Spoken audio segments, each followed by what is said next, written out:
интубуду хойрон, егерде бір жақсылықты жасасаңдар, көрсетіп істесеңдер, яғни адамдарға бастама ретінде бір жақсылықты көрсетіп істедіңдер ма, немесе ол жақсылықты ау тухфуху, не құпиялап істедіңдер ма, мысалы риядан сақтанып, тек Алланың ризашылығы үшін деген жағдайда, ау тағфу ансуна, үшіншісіне қараңыздар, немесе біреудің сізге жасаған жақсылығын, өздеріңе жасаған жақсылығын кеше салдың. Сонда атайды, сен ол кеше салдым деп бір істеген нәрсемен қуанып тұрсың ғой дейді. Саған талай кешкенбіз дейді бұлай. Соқтан аяттың соңына қараңыз, екі есімін баяндайды. Егерде біреудің саған жасаған жамандығын кеше салған болсаңдар, фаинналлаха кана афуан қадира, екі есімді қосады. Сөзсіз Аллах тағала кеше салушы, елемеуші, кеше салушы, және ол құдіретті дейді. Неге кешу мен құдіретті есімін бірге қойды? Өйткені ол құдіреті жетеді. Мысалы, біз бір қателік жасаған кезде, оның құдіреті жетіп тұр жазалай салуға. Бірақ ол кеше салды. Сол секілді сізден де соны күтеді.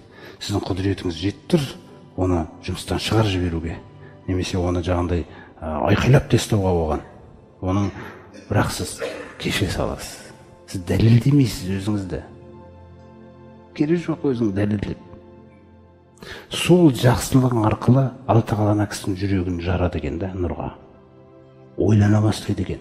Егер де сіз басқаша бере беретін болсаңыз, өзіңіздікіндей, ол оянбайды ол. Өйткені 12-де жаңағы қарсы тұра береді.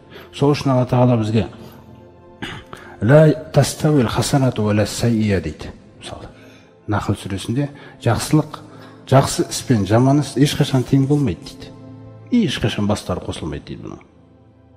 Итфа биллатихи ахсан. Ұрысып тұрсың ба біреумен? Көп болды ма араздасып жүргеніңе, көп болды ма сөйлеспей жүргеніңізге? Сен іздеме дейді. Кім кінәлі, кім кінәсіз деген тақырып таста дейді оны. Егер оған жақсылық қалайтын болсаң. Әйтпесе, атаға дәлелдейтін болса, сізді кінәлап шығару мүмкін өзде. Сен іздеме дейді оны. Сен былай істе дейді. Итфа биллатихи ахсан. Тәсілдеріңнің ішіндегі маған ұнайтынын сол тәсілмен итер дейді. О кісіден жамандық келді сізге, сіз итересіз. Немен? Жамандықты жамандықпен емес, жамандықты жақсылықпен.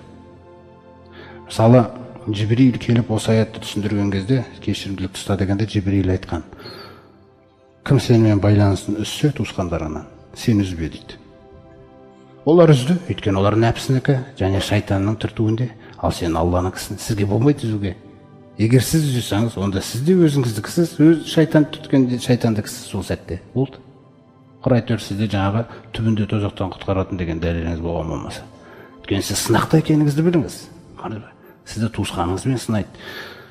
Тасилу мен қотағака. Кім сенен байланысын үзді? Туысқандарына. Сен байланысыңды үзбе дейді онымен. Ол саған бермеді ме? Сен бер. Ол бермейді, сен бер. Ол келмейді, сен бар. Оңай жұмыс па? Оңай емес нәпсіге. Бір ата айтады, мен сенен қаладым дейді, осыны болды. Осы мектептен өтіп ал дейді. Келесі амалдарды іздемей. Туысқаның байланысты үзгісі келеді, сіз үзбейсіз. Сіз бара бересіз оған. Бара бересіз. Ол жақтырмайды, бірдеңелерді айтады, сізді өзіңізден шығару керек. Немене келе бересің дейді. Міне. Сіз ассаламу алейкум дейсіз өзді. Сіз Алланыкісіз. Егер мен айтқандай істей берсең дейді, күндердің бір күні мынандай нәтиже болады дейді. Қандай нәтиже деген кезде, итфа биллатихи ахсан фа иза лази байнака ва байнаху адава. Сені мен әлгі біреудің арасында дұшпандық бар еді. Адамдар енді мына екеуі ешқашан дос өтпейді деп ойлаған.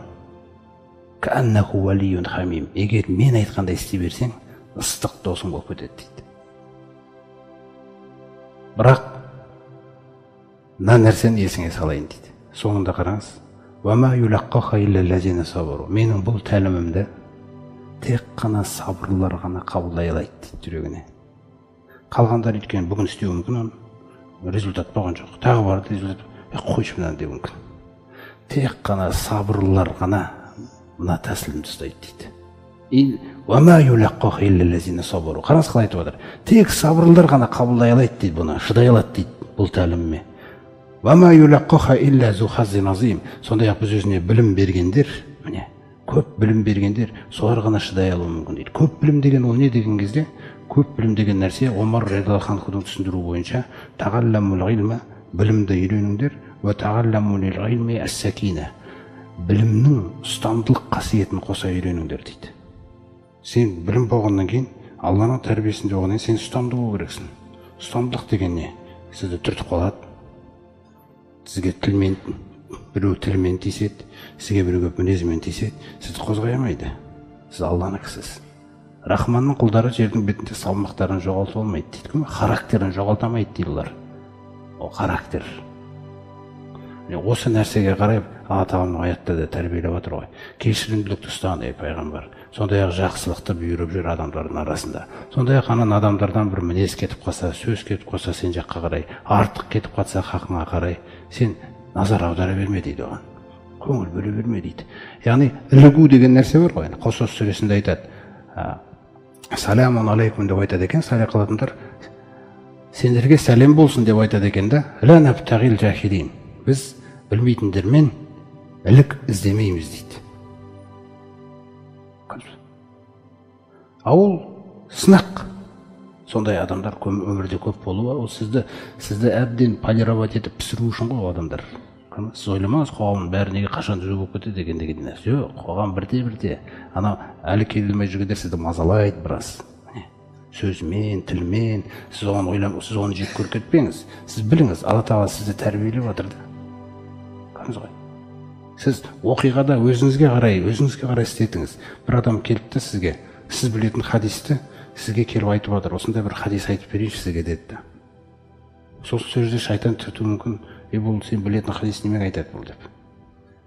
Сол кезде сіз бисмиллахир-рахманир-рахим деп жүрегіңізбен дайындалып, Раббым маған бір нәрсе қалап тұр деңіз.